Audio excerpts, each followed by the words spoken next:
Excuse me, but people like you don't belong in first class. This is for paying customers only.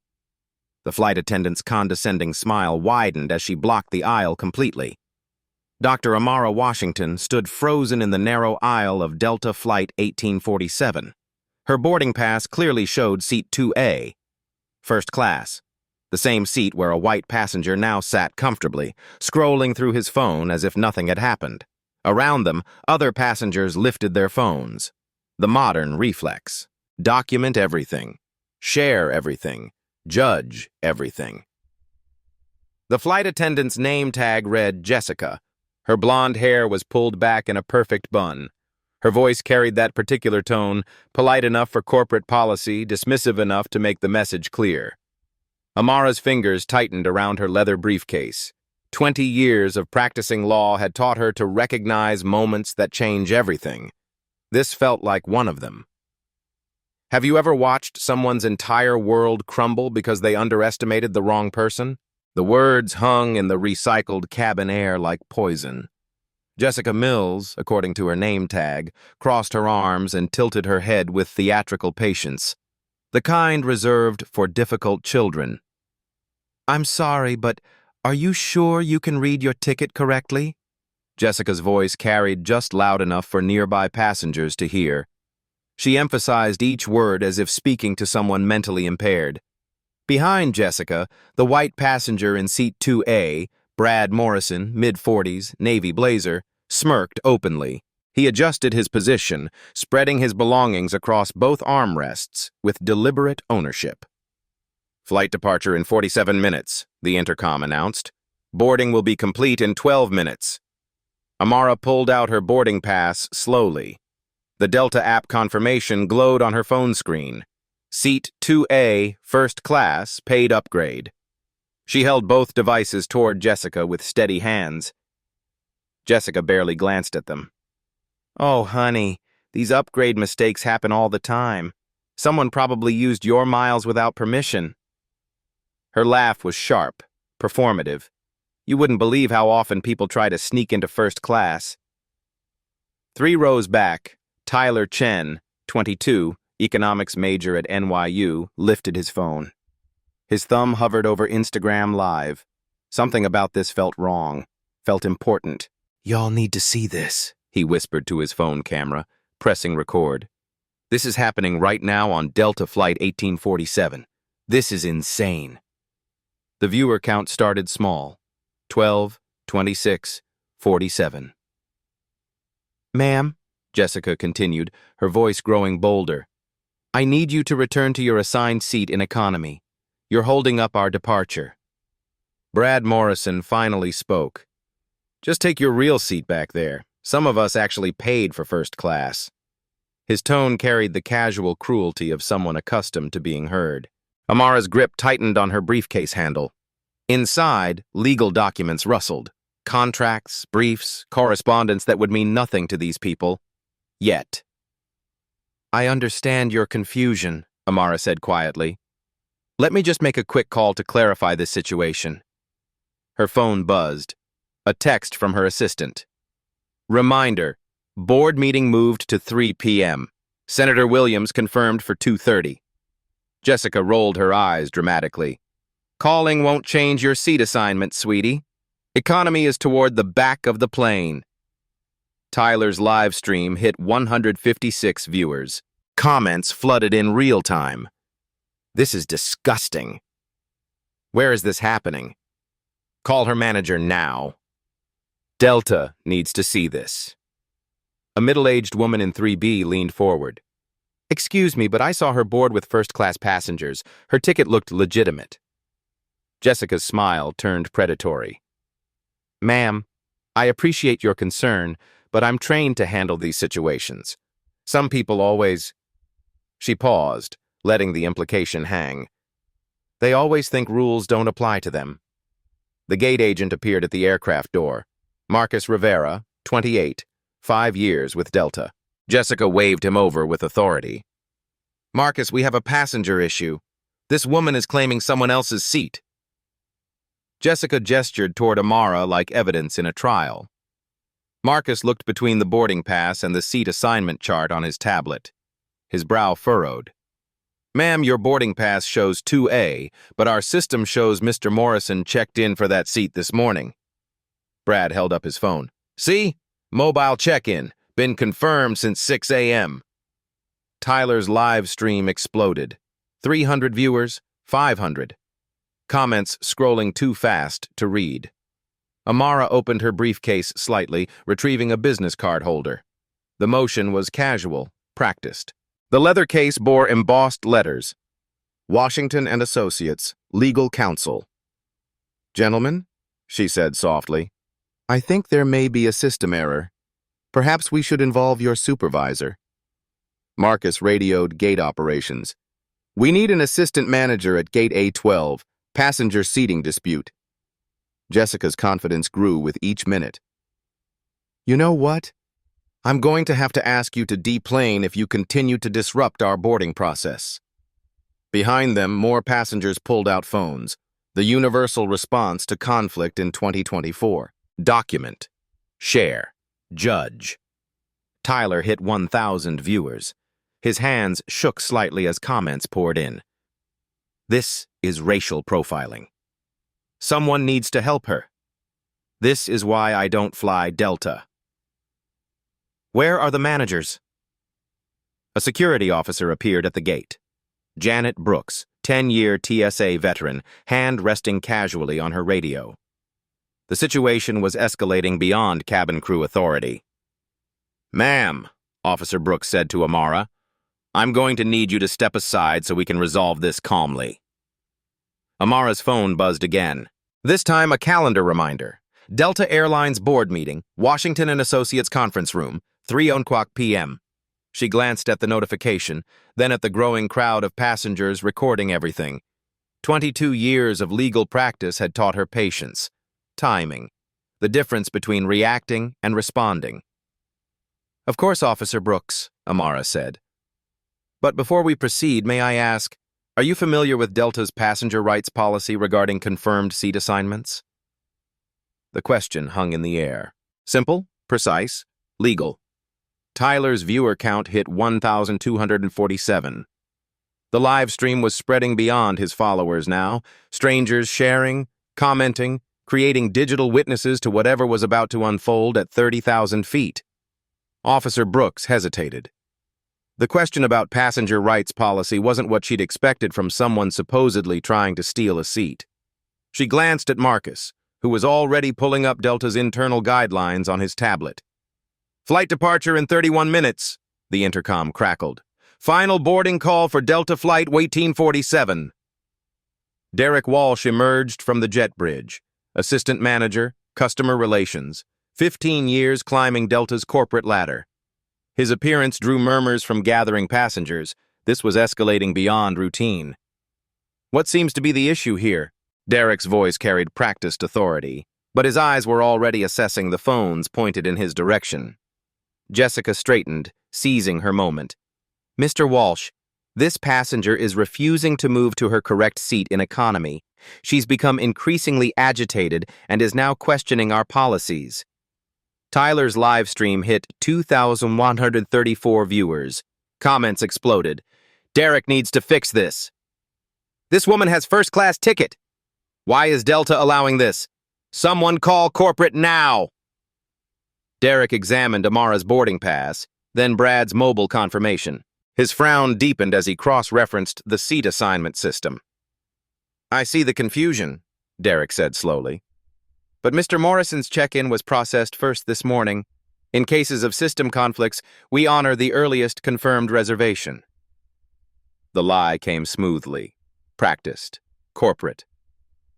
Amara's phone buzzed. Another text from her assistant. "Senator Williams' office called, running 15 minutes early for your 2:30. She glanced at the message, then at Derek. "I appreciate your position, Mr. Walsh. However, I believe there may be some misunderstanding about the boarding process. May I show you something?" Before Derek could respond, Brad Morrison stood up from seat 2A, puffing his chest. "Look, lady, I don't know what game you're playing, but I paid good money for this seat. Just take your economy seat and stop making a scene." His voice carried the entitled aggression of someone who'd never been told no. Several passengers gasped at his tone. Tyler adjusted his phone angle, making sure Brad's face was clearly visible. "Y'all hearing this? This is exactly what's wrong with—" "Sir," Officer Brooks interrupted Tyler, "I need to ask you to stop recording and move along." "I'm a passenger on this flight," Tyler replied evenly. "I have the right to document what I'm witnessing." The standoff multiplied. Passenger versus passenger. Authority versus rights. Documentation versus control. A woman in row 4 spoke up, Sarah Kim, investigative journalist for the Atlanta Constitution. She'd been watching quietly, phone recording discreetly. "Excuse me, but I'm a reporter. This appears to be a clear case of discriminatory seating practices." Derek's face paled slightly. Media attention was the last thing Delta needed, especially with the Southwest merger pending shareholder approval. "Ma'am, this is simply a seating mix-up," Derek said to Sarah. "We handle these situations routinely. By removing a passenger with a confirmed first-class ticket while allowing another passenger to remain in that same seat?" Sarah's question cut through the corporate speak like a blade. Tyler's live stream peaked at 3,847 viewers. Someone had shared it on Twitter, TikTok. The digital wildfire was spreading beyond his control. Screenshots were already circulating on Facebook. Hashtag Delta discrimination began trending in Atlanta, New York, and Los Angeles simultaneously. An elderly black woman in seat 5C stood up slowly. "I've been flying for 40 years, she said, her voice carrying the weight of decades. "I've seen this before. This is wrong." Her statement rippled through the cabin. Other passengers began murmuring agreement. A Hispanic man in 6A nodded firmly. A white woman in 3B shook her head in disgust. Jessica, emboldened by management support, stepped closer to Amara. "Ma'am, you need to understand something. Some people try to take advantage of situations like this, thinking they can what?" Amara's voice remained calm, but something shifted in her posture. 22 years of courtroom experience, recognizing the moment when patience transitions to strategy. "You know exactly what I mean," Jessica replied, her smile turning vicious. "People like you always play the race card when you don't get your way." The words hit like a physical blow. Passengers in nearby seats gasped audibly. Several people raised their phones higher, ensuring clear audio. The elderly woman in 5C shook her head sadly, as if she'd heard those exact words before. Tyler's comments section exploded. "Did she just say that? This is insane. Someone screen record this now. Delta is about to get sued. That flight attendant needs to be fired." More passengers joined Tyler's live stream from their own phones. Multiple angles, multiple perspectives. The incident was being documented from every conceivable viewpoint. A teenager in row 7 started her own TikTok live.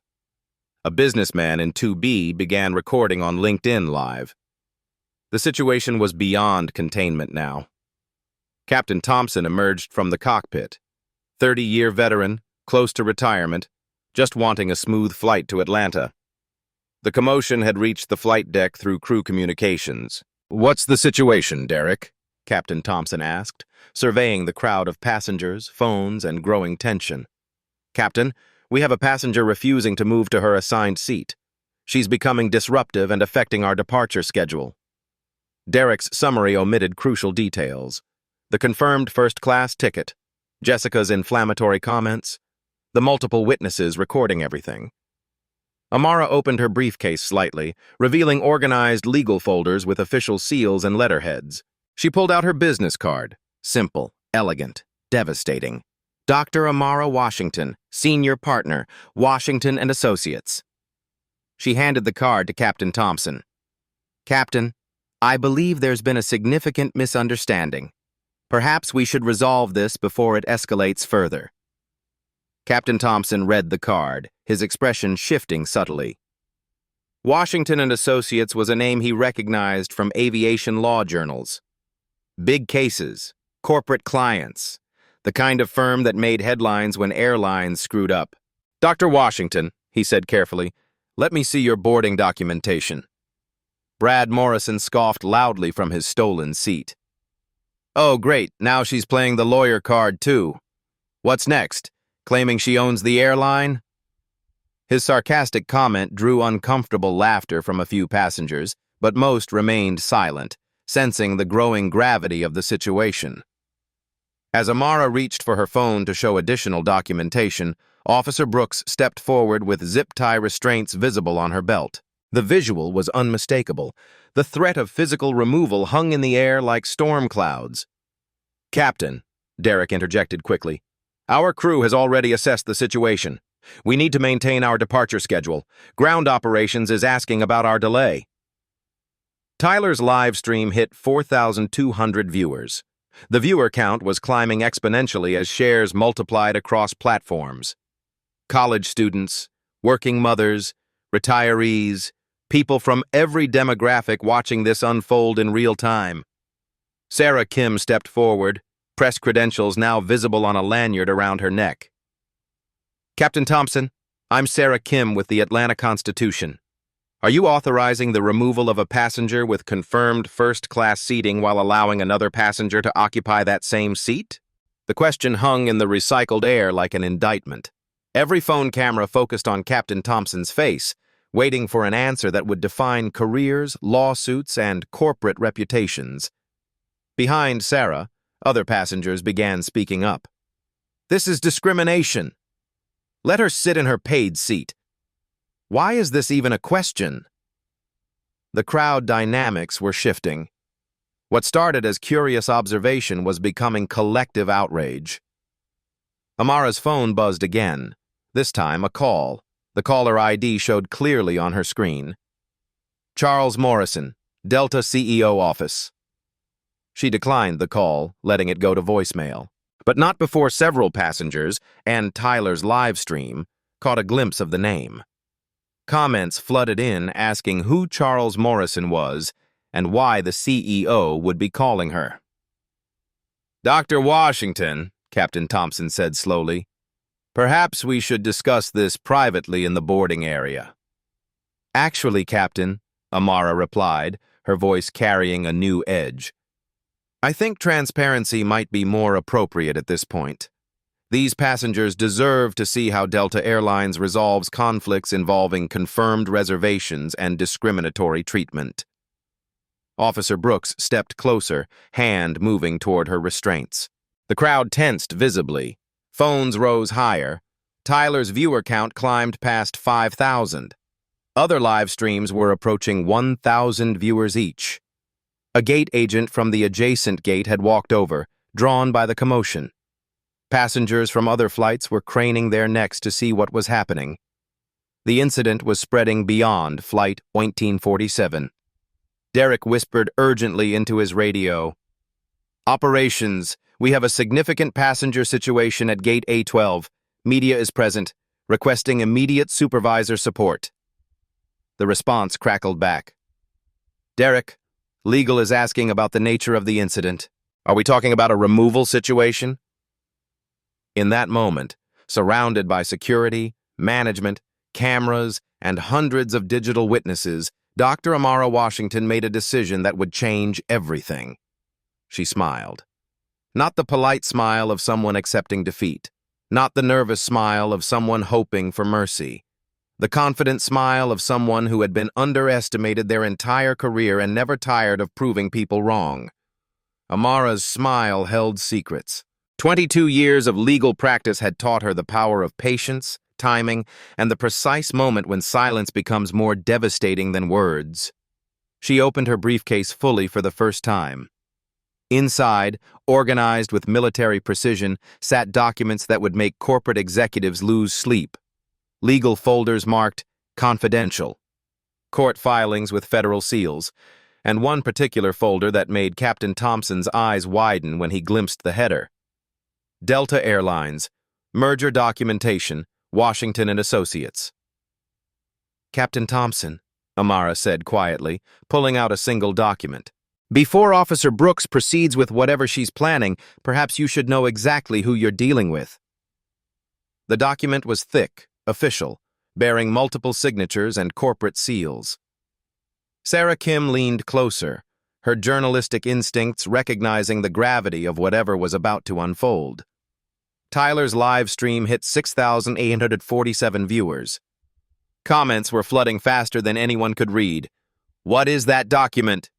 This is getting insane. She's pulling out receipts. Delta is about to get destroyed." Amara held up the document so Captain Thompson could read the letterhead clearly. Shareholder Voting Proxy, Delta Airlines, Inc. Southwest Merger Approval. "Dr. Washington," Captain Thompson said slowly, his voice changing completely. "I think there's been a misunderstanding." "Oh, there's definitely been a misunderstanding," Amara interrupted gently. "You see, Captain, Washington and Associates represents several institutional investors with significant Delta holdings. We currently manage proxy votes representing approximately 12% of Delta's outstanding shares." Derek Walsh's face drained of color. 12% wasn't just significant, it was massive. In a merger requiring 67% shareholder approval, that kind of voting bloc could make or break billion-dollar deals. Brad Morrison was still oblivious, scrolling through his phone in the stolen seat. "Are we going to sit here all day listening to this woman's fantasies? I have a connecting flight in Atlanta." Jessica stood frozen, her earlier confidence evaporating as she began to understand the magnitude of her mistake. Amara pulled out a second document. "This is more interesting. A legal brief we've been preparing for the past 6 months. Discriminatory practices in commercial aviation. A class action analysis." She opened the brief to a page marked with yellow tabs. "We've been documenting incidents exactly like this one across major airlines. Patterns of discrimination, statistical disparities in passenger treatment, corporate liability assessments." Sarah Kim's eyes lit up. This wasn't just a seating dispute anymore. This was a story that could expose systemic problems across the entire airline industry. "Dr. Washington," Sarah said, "are you saying Delta has a documented pattern of discriminatory behavior?" "I'm saying," Amara replied, "that incidents like this rarely happen in isolation. They're usually symptoms of deeper cultural problems within organizations." Tyler adjusted his phone to capture the documents better. His viewer count was approaching 8,000. People were screen recording everything, ensuring permanent digital evidence of every word. Officer Brooks looked uncertain for the first time.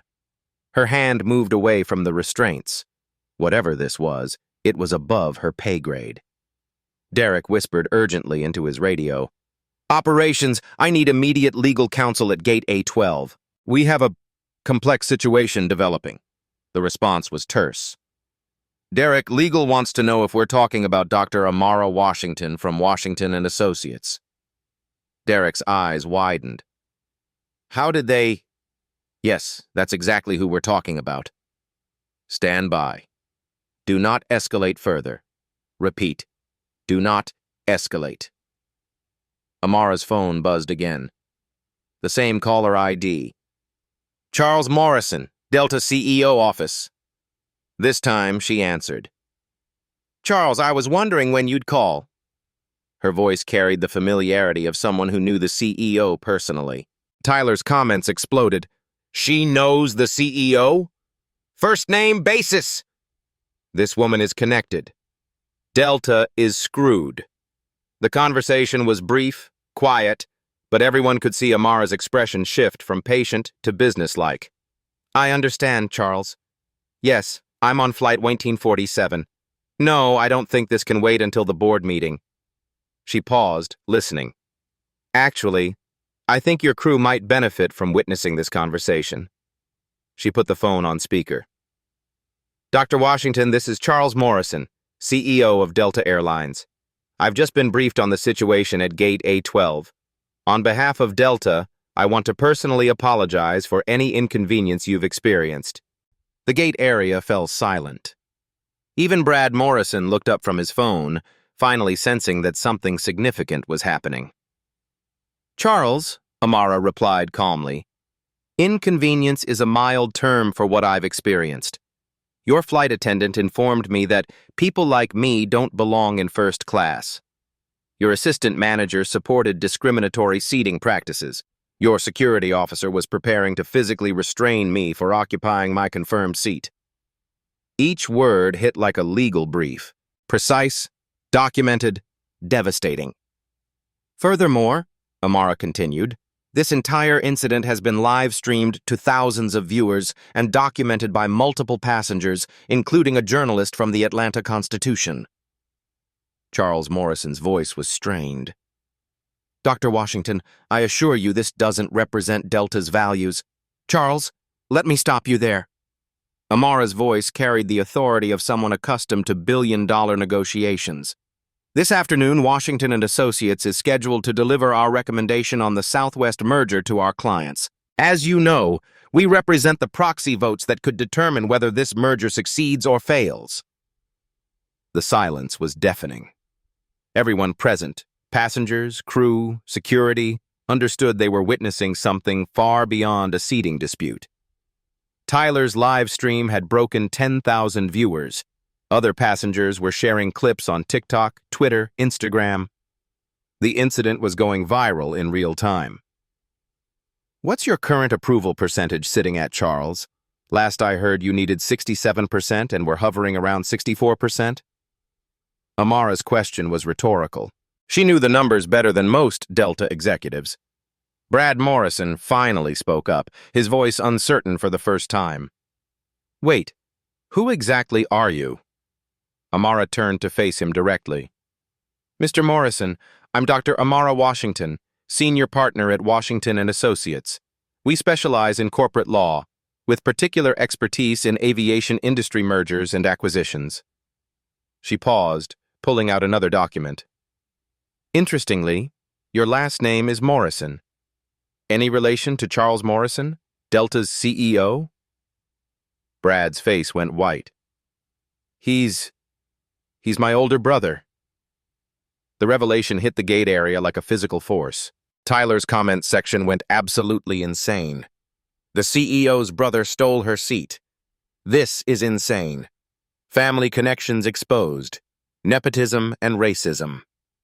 Sarah Kim was frantically taking notes, her journalistic instincts recognizing a story that would make front-page headlines.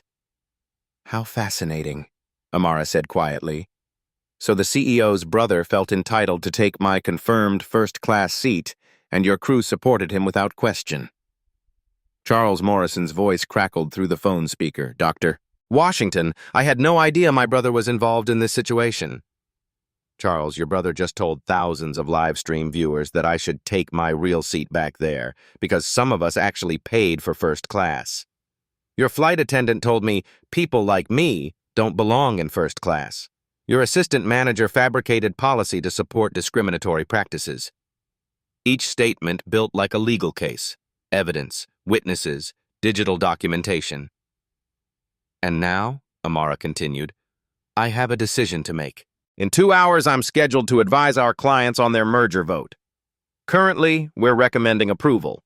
But corporations that demonstrate systemic discrimination present significant legal liability risks for investors. The threat was elegant in its simplicity.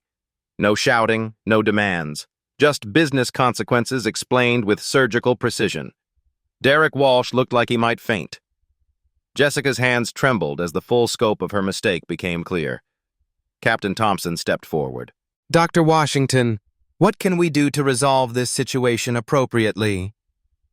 Amara smiled again, the same confident smile that had started this revelation. Captain, I think it's time for some people to learn about consequences. Real consequences, the kind that create lasting change rather than temporary apologies. She pulled out one final document from her briefcase. This one bore the seal of the Federal Aviation Administration and the Department of Transportation. You see, gentlemen, Washington & Associates doesn't just represent investors. We also serve as legal counsel for the Federal Aviation Administration's Civil Rights Office. We've been asked to investigate discrimination complaints across major airlines. The gate area fell completely silent. Even Tyler stopped reading comments, his phone focused entirely on Amara's next words.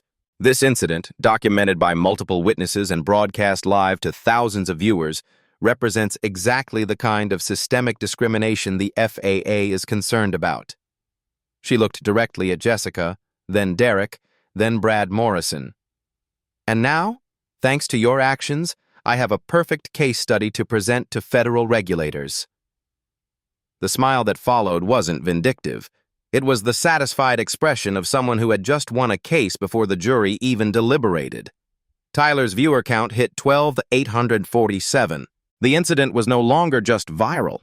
It was a digital phenomenon that would be analyzed, discussed, and remembered for years. Charles Morrison's voice was barely audible through the phone speaker. "Dr. Washington, what do you need from us?" Amara's response would determine not just the fate of everyone present, but potentially the future of discrimination policies across the entire airline industry. The conference call had transformed Gate A12 into an impromptu corporate tribunal. Charles Morrison's voice carried the desperation of a CEO watching billions of dollars hang in the balance. "Dr. Washington, Senator Williams, let me be absolutely clear. Delta Airlines does not tolerate discrimination of any kind. This incident will be thoroughly investigated and appropriate actions will be taken." "Charles?" Amara replied, her voice carrying the precision of someone who had dismantled corporate doublespeak for 2 decades. "Let's discuss specifics rather than generalities. I have documented evidence of systemic discrimination patterns. What I need to see are concrete actions, not promises." Tyler's live stream had stabilized at 16,847 viewers. Major news outlets were now picking up the story. CNN's breaking news ticker had started running. Live. Civil rights attorney confronts airline discrimination on viral stream. Senator Williams' voice cut through the tension. "Mr. Morrison, I'm going to be very direct. Dr. Washington was scheduled to testify before my subcommittee next week about airline discrimination patterns. This incident has just provided us with a real-time case study." The revelation sent shockwaves through everyone present. Amara wasn't just any passenger. She was a congressional witness, scheduled to testify about the exact problem she had just experienced. "Furthermore," Senator Williams continued, "this live stream now serves as evidence for federal oversight hearings. Mr. Morrison, your company's response in the next few minutes will determine whether we're talking about internal policy changes or federal legislation." Charles Morrison's silence spoke volumes. In corporate America, federal legislation was the nuclear option: expensive, permanent, and impossible to control. Derek Walsh stepped forward, sweat visible on his forehead. "Mr. Morrison, sir, perhaps I should explain the crew's perspective." "Mr. Walsh," Robert Chen interrupted. "As TSA legal counsel, I need to advise you that anything you say right now is being recorded by multiple parties and may be used in federal proceedings." The legal warning silenced Derek immediately. Jessica Mills stood frozen, realizing that her casual racism had escalated into a federal case with congressional oversight. Amara opened another folder from her briefcase. "Charles, let me share some numbers that might focus this conversation. The Southwest merger is valued at $26.7 billion. Current shareholder approval sits at 64.2%. You need 67% for approval." She held up a document marked Institutional Investor Analysis. "Washington and Associates represents proxy votes for 11.8% of Delta's outstanding shares. Additionally, our clients control another 8.3% through subsidiary holdings." The math was devastating. Amara controlled roughly 20% of the votes needed for merger approval. If she recommended against the merger, it would fail catastrophically. "More importantly," Amara continued, "our clients include 3 major pension funds, 2 university endowments, and the Teachers' Retirement System of California. These institutions have strict policies about investing in companies with documented discrimination problems." Tyler's comment section exploded as viewers began to understand the financial implications. She controls the merger. Billions of dollars at stake. Delta stock is going to crash. This woman has serious power. Sarah Kim was live streaming her own coverage now, providing journalistic context. This isn't just about one seat anymore. We're watching a real-time corporate accountability session that could reshape airline industry practices. Brad Morrison finally spoke from his stolen seat, his voice small and uncertain. Charles, I think maybe I should just move to another seat. Mr. Morrison, Senator Williams' voice was ice cold. I think you should remain exactly where you are until this situation is resolved. Your actions are now part of a federal record. The senator's words carried the weight of congressional authority. Brad was no longer just a passenger. He was evidence in a discrimination case. Charles Morrison's voice returned, strained but attempting corporate authority. Dr. Washington, what specific actions would you consider appropriate resolution? I'm glad you asked, Charles. Amara's tone shifted to pure business. First, immediate termination of all personnel who participated in or enabled discriminatory actions. That includes Ms. Mills and Mr. Walsh. Jessica gasped audibly. Derek's face went white. Second, your brother Brad is permanently banned from all Delta flights. Discrimination enablement should have consequences, regardless of family connections. Brad started to protest, but Robert Chen's legal glare silenced him. Third, Amara continued, Delta implements the Washington Protocol, a real-time discrimination reporting system with direct corporate accountability. Any discrimination complaint triggers immediate C-suite notification and 24-hour resolution requirements. Tyler adjusted his phone to capture the documents better. His uncle Robert was taking notes, recognizing the legal precision of Amara's demands. Fourth, Delta establishes a $50 million passenger rights fund, administered by an independent third party, to provide immediate compensation for discrimination victims. The number sent shockwaves through the conversation. $50 million represented serious corporate commitment, not symbolic gestures. Fifth, mandatory unconscious bias training for all customer-facing personnel, conducted by Washington and Associates at Delta's expense. Senator Williams's approval was audible. Dr. Washington, these seem like reasonable accountability measures. Mr. Morrison, what's Delta's response? The silence stretched for 30 seconds. Everyone present understood they were witnessing a corporate calculation, the cost of compliance versus the cost of resistance. Finally, Amara said, delivering her ultimatum, Delta publicly acknowledges systemic discrimination problems and commits to federal oversight monitoring for the next 5 years. May. The demand was surgical in its precision. Public acknowledgement would trigger shareholder lawsuits, regulatory scrutiny, and competitive disadvantage. But refusing would kill the merger and destroy billions in shareholder value. Charles Morrison's voice was barely recognizable. Dr. Washington, these demands would cost Delta hundreds of millions of dollars and years of regulatory oversight. Charles, Amara replied calmly, discrimination has always been expensive. The question is whether you pay the cost of accountability or the cost of continued lawlessness. She held up one final document, a merger recommendation letter on Washington and Associates letterhead. I have 2 letters prepared for our clients. One recommends approval of the Southwest merger, citing Delta's commitment to civil rights reform.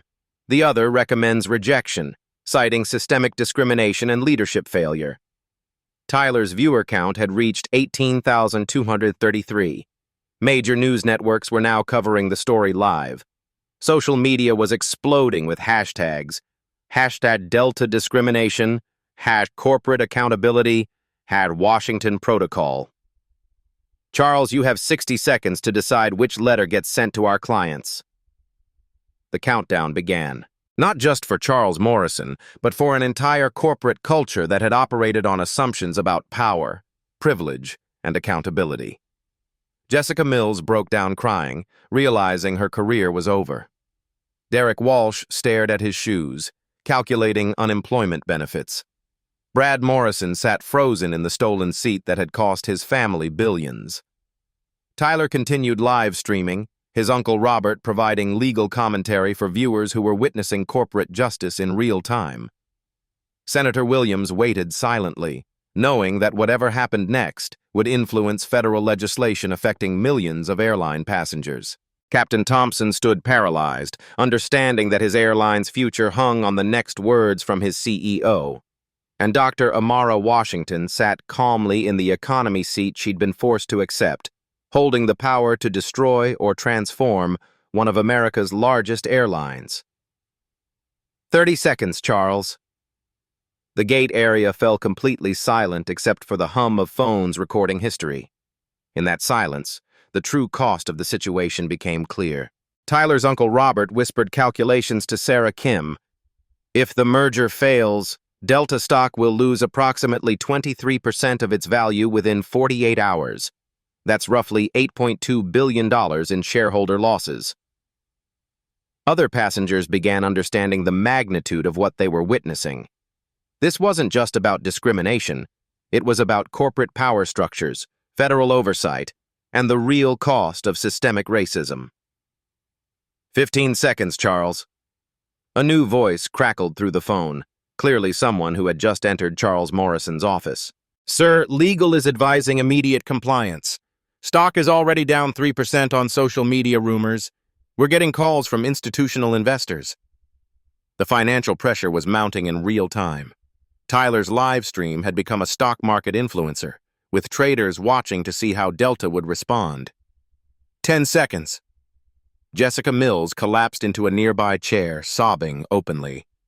Derek Walsh pulled out his phone, presumably calling his wife to explain why he'd be coming home unemployed.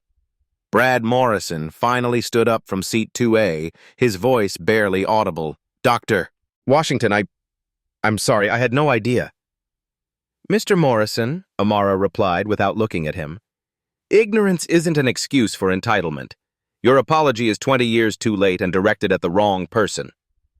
5 seconds, Charles. Charles Morrison's voice cracked through the phone. Dr. Washington, Delta Airlines accepts your terms, all of them. We'll begin implementation immediately. The gate area erupted. Tyler's comment section exploded with celebration. Sarah Kim was already typing her breaking news article. Robert Chen nodded approvingly at his nephew's documentation of corporate justice, but Amara wasn't finished. Charles, acceptance isn't enough. I need specific timelines and accountability measures. She pulled out a legal document she'd prepared, somehow anticipating this exact scenario. Ms. Mills and Mr. Walsh will be terminated within the hour. Your brother Brad will receive his ban notification before this flight departs. The Washington Protocol will be operational within 72 hours. The $50 million fund will be established within 30 days, with first payments going to documented discrimination victims within 60 days. Federal oversight monitoring begins immediately. Each demand came with precise timelines, leaving no room for corporate delay tactics. Furthermore, Amara continued, I want Captain Thompson to personally escort me to seat 2A, my confirmed seat, and announce to all passengers that Delta apologizes for the discrimination they witnessed. The symbolic victory was as important as the systemic changes. Every passenger who had watched the humiliation would also witness the accountability. Captain Thompson stepped forward immediately. Dr. Washington, it would be my honor to escort you to your correct seat. As they walked toward first class, Tyler followed with his phone, documenting the moment when justice looked like a simple walk down an airplane aisle. The elderly woman in 5C smiled proudly. That's how you handle that, she said loudly enough for everyone to hear. Other passengers applauded, not just for Amara, but for witnessing proof that power could be held accountable when people refused to accept injustice. Senator Williams's voice carried satisfaction. Dr. Washington, this has been educational. I look forward to your testimony next week. Senator, I think I'll have some excellent case study material to present. Tyler's final viewer count, 19,847 people had witnessed corporate accountability happen in real time. The hashtag Washington Protocol was already trending globally. 72 hours later, the airline industry had fundamentally changed. Jessica Mills received her termination letter via certified mail, while Tyler's original live stream surpassed 2.3 million views across all platforms. Her final paycheck included a notation: terminated for violation of company anti-discrimination policies. Derek Walsh cleaned out his office under security escort, his 15-year career ending with a one-paragraph dismissal letter. His LinkedIn profile, once boasting Customer Excellence Manager, now sat empty and unemployed. Brad Morrison's permanent ban notification arrived via legal courier. The document was thorough, banning him not just from Delta flights, but from all Delta facilities, events, and partner airline connections. His brother's executive privileges couldn't override federal discrimination consequences. But the real transformation was systemic. Within 48 hours, Delta launched the Washington Protocol, a revolutionary reporting system that Tyler's uncle Robert described as the most comprehensive anti-discrimination technology in aviation history. Every Delta employee received a smartphone app with direct reporting capability. Any discrimination complaint triggered automatic alerts to C-suite executives, legal counsel, and federal oversight monitors simultaneously. The system included real-time video recording, automatic witness identification, and 24-hour resolution requirements with financial penalties for delays. Dr. Amara Washington personally oversaw the implementation from her law firm's Atlanta office, where she'd established the new Passenger Rights Division. Her staff of 12 attorneys specialized exclusively in airline discrimination cases. The $50 million Passenger Rights Fund processed its first claims within 30 days. Maria Rodriguez, a Hispanic mother who'd been removed from a Delta flight 6 months earlier, received $75,000 in compensation and a personal apology from Charles Morrison. James Williams, an elderly black veteran who'd been denied first-class seating despite his military disability status, received $125,000 and lifetime Delta premium status. Within 60 days, 347 documented cases received settlements totaling $16.8 million. The fund wasn't just symbolic. It was transformative financial justice for victims of systemic discrimination. The mandatory unconscious bias training program, conducted by Washington and Associates, became the gold standard across the aviation industry. United Airlines voluntarily adopted similar protocols. American Airlines requested consultation services. Southwest Airlines, ironically Delta's merger partner, implemented identical policies before the merger completion, recognizing that discrimination liability could destroy billion-dollar deals overnight. Captain Thompson received a commendation for his professional handling of the situation. His decision to support Dr. Washington's demands rather than defend discriminatory crew actions became a Harvard Business School case study in ethical leadership under pressure. Tyler Chen became an unexpected advocate for passenger rights.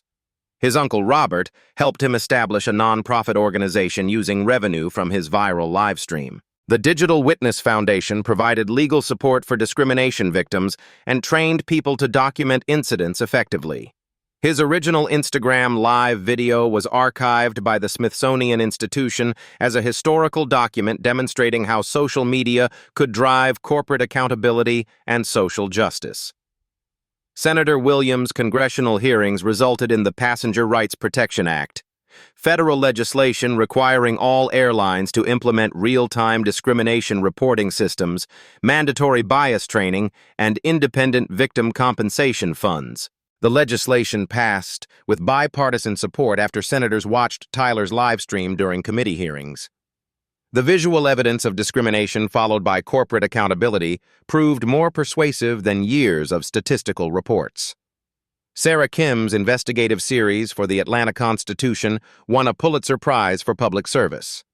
Her articles exposed discrimination patterns across 7 major airlines, triggering federal investigations and billions in settlement payments.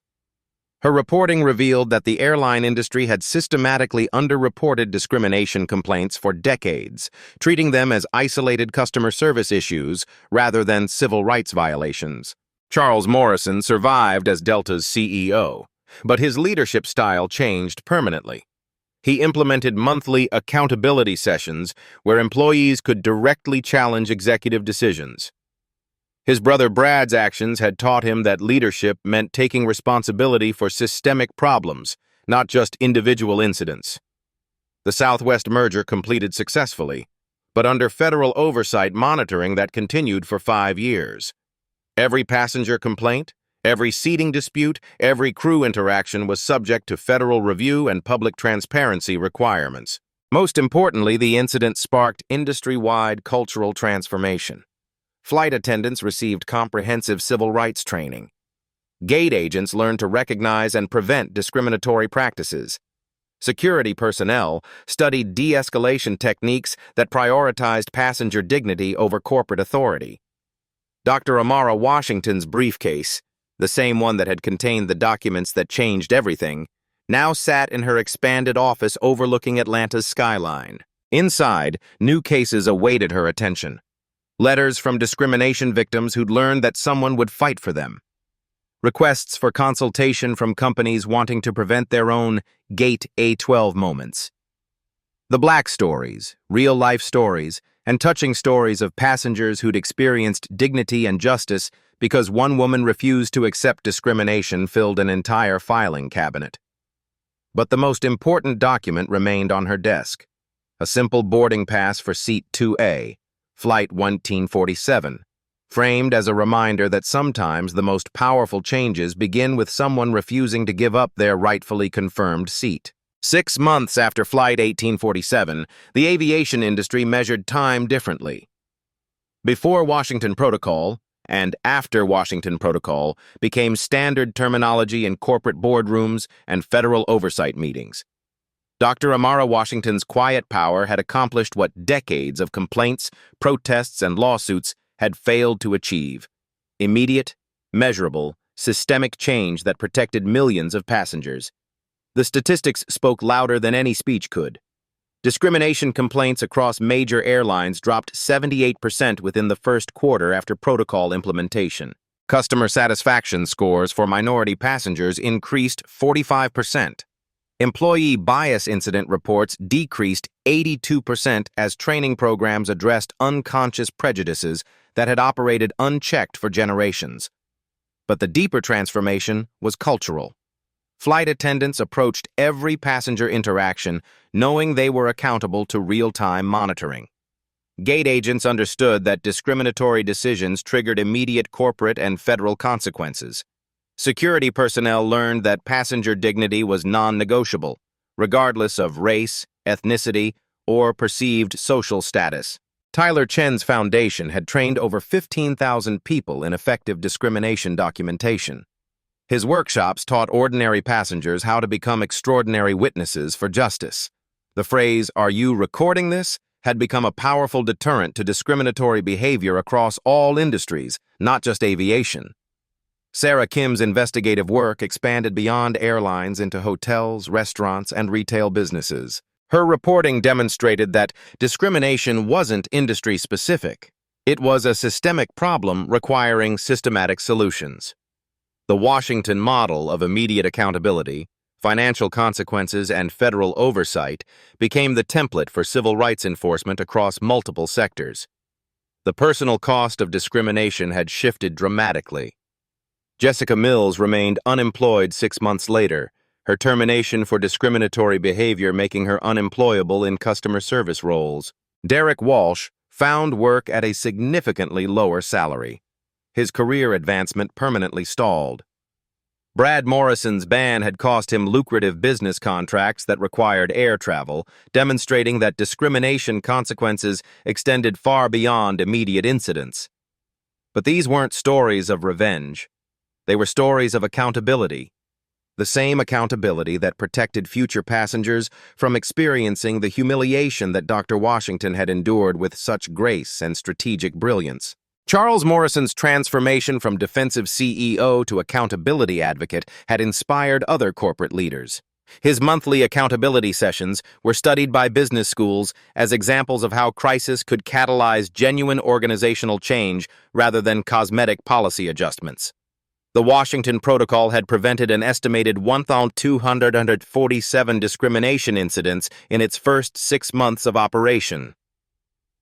Each prevented incident represented a person who maintained their dignity, a family that didn't experience humiliation, and a society that moved incrementally closer to actual equality rather than theoretical promises. Dr. Washington's legal practice had evolved into something unprecedented, a firm that corporations consulted proactively rather than defensively. Her approach of strategic pressure combined with systematic solutions had proven more effective than traditional litigation alone.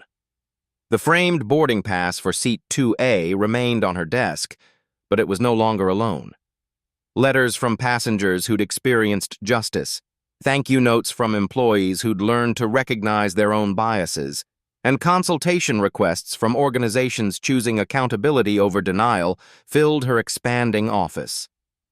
These real-life stories proved that individual courage could create collective change.